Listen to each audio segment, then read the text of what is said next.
Hello everyone, আসসালামু আলাইকুম। আজকে আমি এই চাল কুমড়াটা রান্না করব রুই মাছ দিয়ে। সেজন্য প্রথমে চাল কুমড়াটাকে কেটে নিয়েছি, এরপর ভালোভাবে ধুয়ে নিব। নেওয়ার পরে এই তো কড়াইয়ের মধ্যে দিয়ে সামান্য পরিমাণে পানি দিয়ে কুমড়োটাকে ভাপিয়ে নিব। কারণ এই কুমড়োটার একটা ভ্যাপসা গন্ধ থাকে, না ভাপালে সেই গন্ধটা রয়ে যায়। এই তো কুমড়োটা ভাপানো শেষ হয়ে গিয়েছে। এখন আমি এটাকে একটু নেড়ে চেড়ে নামিয়ে পানি ঝরাতে দিব। দেওয়ার পরে এখানে প্যানের মধ্যে সয়াবিন তেল দিয়ে দিব। কারণ এখানে আমি এখন মাছটাকে ভেজে নেব। মাছটাকে আগে থেকে লবণ, হলুদ আর মরিচের গুঁড়া দিয়ে মেখে রেখেছিলাম। এরপরে তো প্যানের মধ্যে দিয়ে উল্টিয়ে পাল্টিয়ে ভালোভাবে ভেজে নিব। আজকে একটু মাছগুলোকে কড়া করে ভেজে নিব। এক সাইডে ভালো করে হলে তারপর উল্টিয়ে দিব। এই তো এরকম করে যখন ভাজা হয়ে আসবে তখন আমি তুলে নিব মাছগুলোকে। মাছগুলোকে তুলে নেওয়ার পরে এখানে আমি কড়াই বসিয়ে দিয়ে ওই মাছ ভাজার তেলগুলোই দিয়ে দিব। মাছ ভেজে দেখে তেলগুলো একটু কালো কালো হয়ে আসছে, তো এটা কোনো ব্যাপার না। তারপর একটু তেল কম মনে হচ্ছিল দেখে আমি আবারও আর একটু সয়াবিন তেল দিয়ে দিব। দেওয়ার পরে এখানে পেঁয়াজ কুচি দিয়ে দেব। পেঁয়াজগুলো ভালোভাবে এরকম করে নেড়ে চেড়ে ভেজে নিব।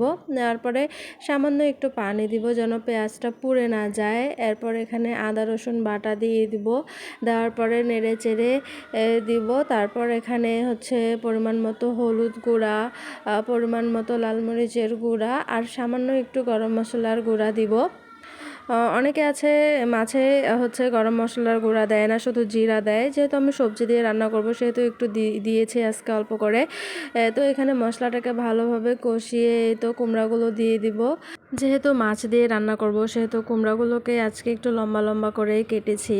সবজি দিয়ে রান্না করব, কিন্তু সবজি যদি মুখে লেগে না থাকে তাহলে আর কি হলো।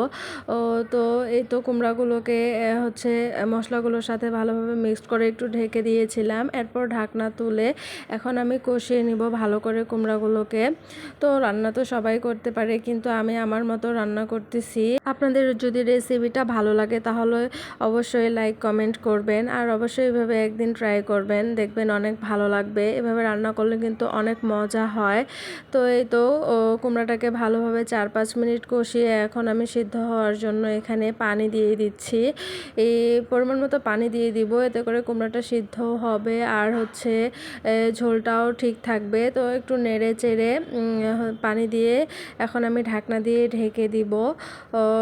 কিছুক্ষণ পরে যখন বলক উঠবে তখন তো ঢাকনাটা তুলে এখানে কয়েকটা কাঁচামরিচ ফালি দিয়ে দিব।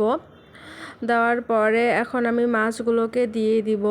মাছগুলোকে কিন্তু এখনই দিয়ে দিতে হবে। তো মাছগুলো দেওয়ার পরে একটু নেড়ে চেড়ে আবারও ঢাকনা দিয়ে ঢেকে দিব। দেওয়ার পরে এই তো 10 মিনিট পরে ঢাকনা তুলে দেখেন কুমড়াগুলো কিন্তু অনেক সুন্দর সিদ্ধ হয়ে গিয়েছে, অনেক সফট হয়েছে। তো রান্নার শেষের পর্যায়ে আমি এখন এখানে জিরের গুঁড়ো দিয়ে দিব। আর লবণটা কিন্তু আমি দিয়ে দিয়েছিলাম, সেটা দেখানোর মনে নেই, আমার ক্যামেরাটা অফ ছিল। তো দেখেন রান্নাটা কিন্তু হয়ে গেছে, আর দেখতেই কত লোভনীয় লাগছে। মাশাআল্লাহ, কালারটাও কিন্তু অনেক সুন্দর আসছে। তো সবার কেমন লাগছে অবশ্যই কিন্তু জানাবেন। সবাই ভালো থাকবেন, সুস্থ থাকবেন। আল্লাহ হাফেজ।